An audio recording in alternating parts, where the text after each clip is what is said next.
Paz de Deus para os irmãos. Nesse vídeo, meus irmãos, eu quero voltar a falar sobre o relógio do Eterno. Que relógio é esse? Eu quero falar sobre os signos que se encontram no meio das estrelas. Os 12 signos, eles formam o relógio de Yau. E esse relógio marca quando é que Yahshua vai voltar e quando é que ele vai estabelecer o reino milenar. Veja bem, meus irmãos, eu não estou aqui para falar de astrologia. Estou aqui para falar de astronomia. Não confunda astrologia com astronomia. Por isso que, de vez em quando, eu mostro a constelação de Virgem, mostro ali algumas coisas da constelação ali. Por quê? Porque isso chama-se astronomia.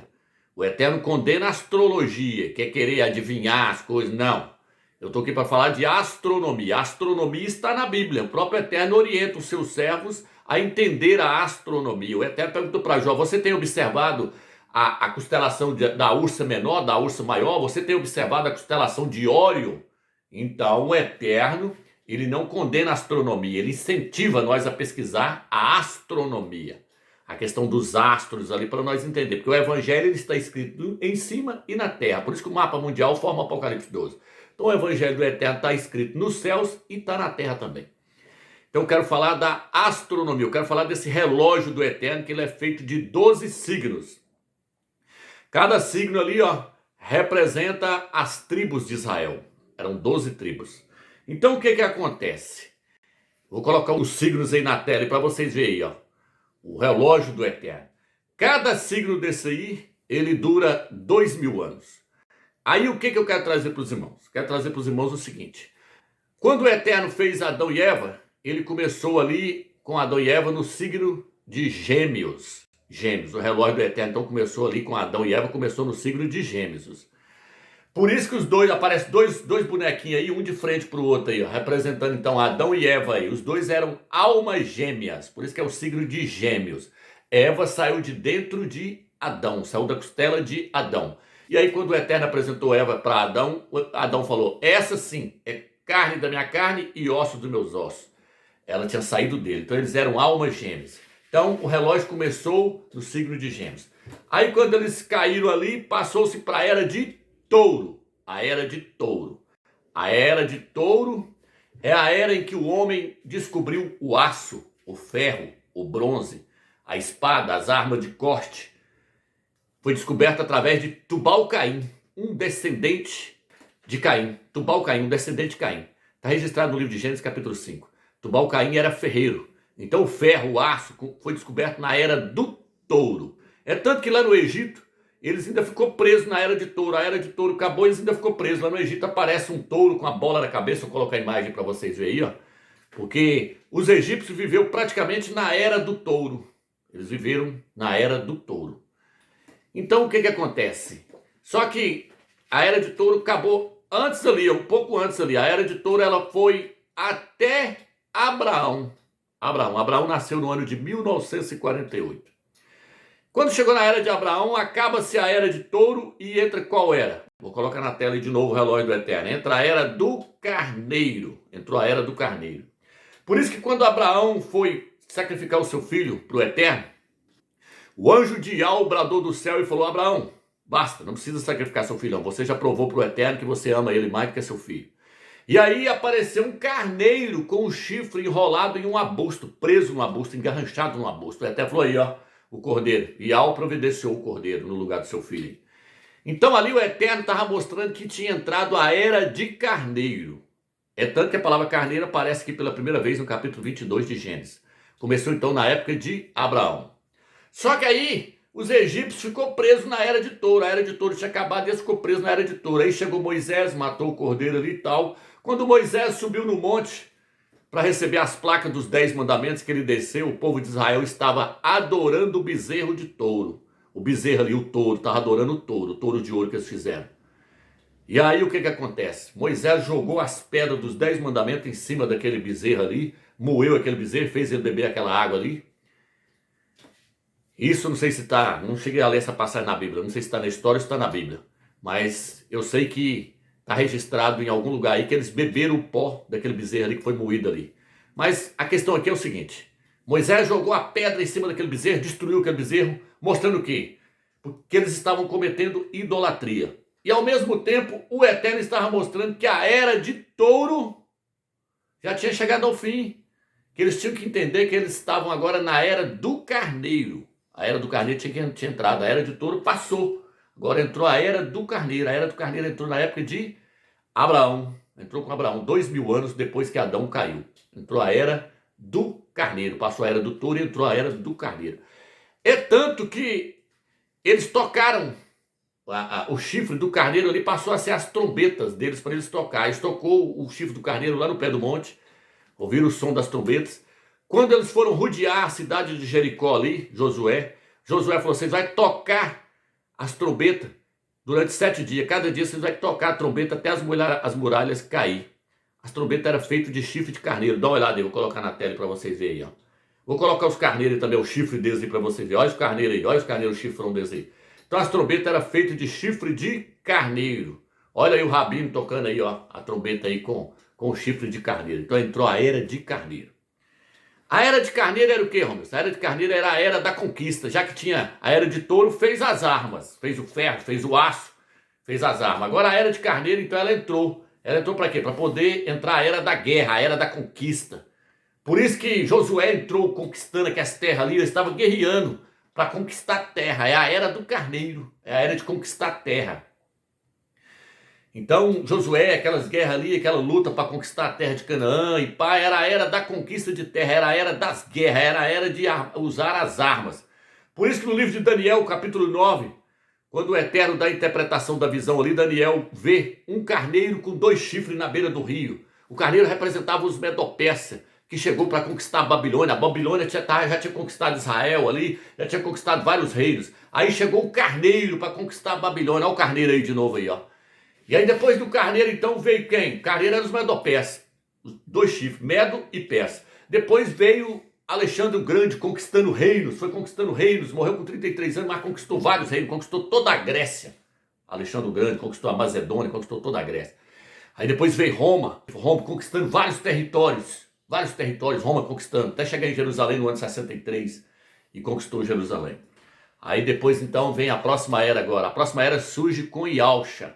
Onde está a próxima era? Vou colocar aí para vocês verem agora que depois da era do carneiro vem a era de peixes. Surgiu a era de peixes. A era de peixes surgiu então com Yalcha, com a chegada do Filho do Eterno. Surgiu a era de peixe. O peixe, para quem não sabe, é considerado o símbolo do cristianismo. É considerado o símbolo do cristianismo. É tanto que existe a moeda lá do Vaticano que tem um peixe desenhado. Vou colocar a foto da moeda aí para vocês verem. E na boina do Papa, nós sabemos que a boina do Papa ali, ela tem o formato de um peixe, é o deus Dagon. Eles adoram o deus Dagon, cabeça de peixe. Mas se você perguntar para eles, eles falam, não, porque o peixe é o símbolo do cristianismo. E realmente o peixe se tornou o símbolo do cristianismo aí. Se tornou o símbolo do cristianismo, está nas revistas aí, mostrando aí. Por quê? Porque a gente consegue ver também que Yalcha falou assim, ó, lança a rede à direita, eles lançou a rede à direita e a rede veio cheia de peixes. Yalcha perguntou, o que vocês têm? Ele falou, nós temos 2 peixes. Yalcha então multiplicou os peixes. Não foi só uma nem 2 vezes, não. Porque tinha chegado a era de peixe. Quando Yalcha morreu e ressuscitou, ele apareceu para os discípulos dentro de uma sala fechada e comeu peixe junto com eles, depois de ressuscitar. Então a era do cristianismo aí é a era do peixe. Ela vai durar quanto tempo, Romeu? Ela vai durar 2000 anos. Yalcha morreu no ano 30. Então ela vai durar 2000 anos. Ela vai durar até 2030. Então o que eu quero trazer para os irmãos agora? Agora em 2030, nós estamos adentrando para a era de Aquário. A era de Aquários ela começa agora a introdução em 2023 para 2030. Vou colocar a capa da revista agora e mostrar para vocês. 2030 está totalmente concluído a obra de Aquários. A obra de Aquários. A obra de Aquários, vou colocar a tela de novo agora aí, do relógio do Eterno, agora para vocês verem. Aquários é um homem segurando um cântaro com água na mão. Tá vendo aí? No relógio aí. Vou colocar a foto do estelário também para vocês verem aí. O homem segurando um cântaro e despejando água com ele. Beleza? Então os irmãos podem ver aí.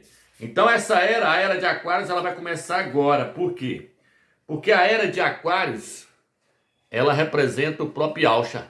O homem com o cântaro, ele representa o próprio Yalcha.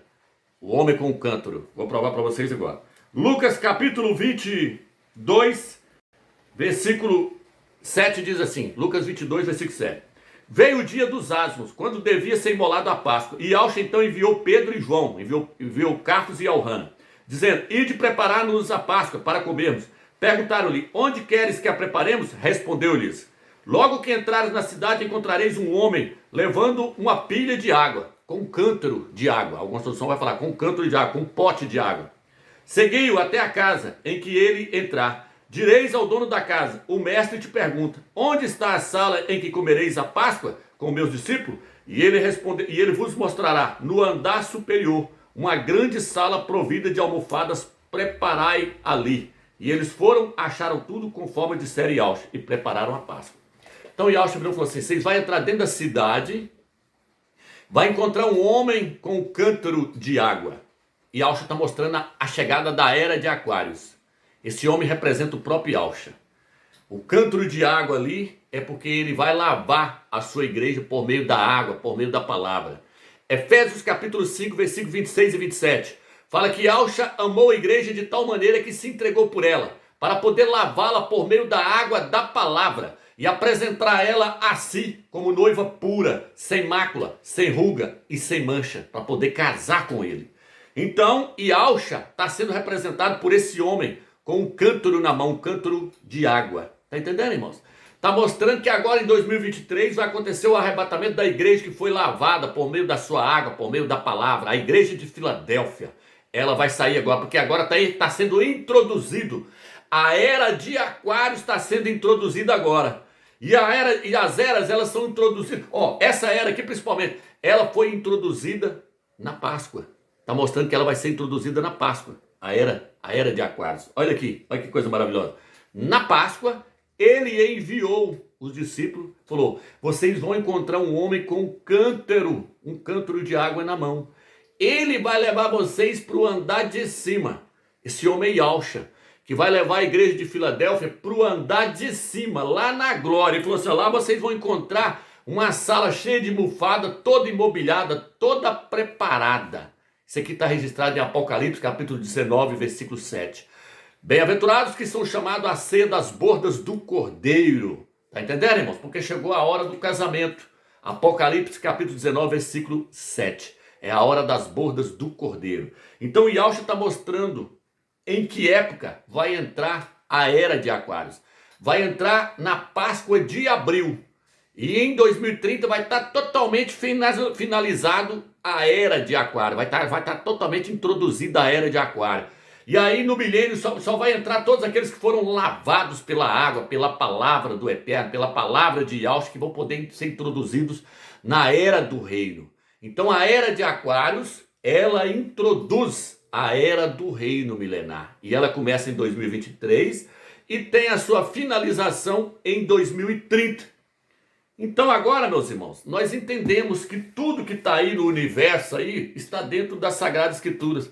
Isso chama-se astronomia. Astronomia. O relógio do Eterno está no céu, no meio das estrelas.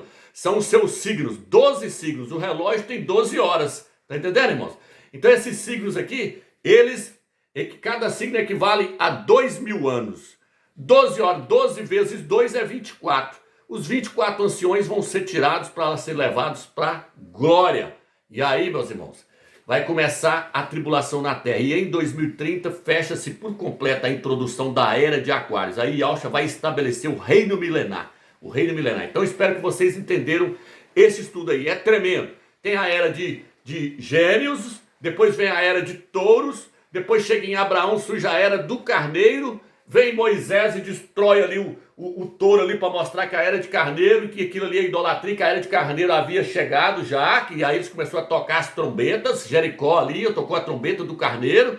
Depois vem a era de peixes e por último a era de Aquários, que vai ser introduzida agora, a partir do dia 23, a partir do ano de 2023, e vai ser finalizada em 2030. Então vamos nos preparar agora, vamos jejuar, vamos consagrar nossa vida ao Mashiach, porque o final dos tempos chegou e tudo foi revelado a nós, ok, meus irmãos? Fica na paz do Eterno, meus irmãos.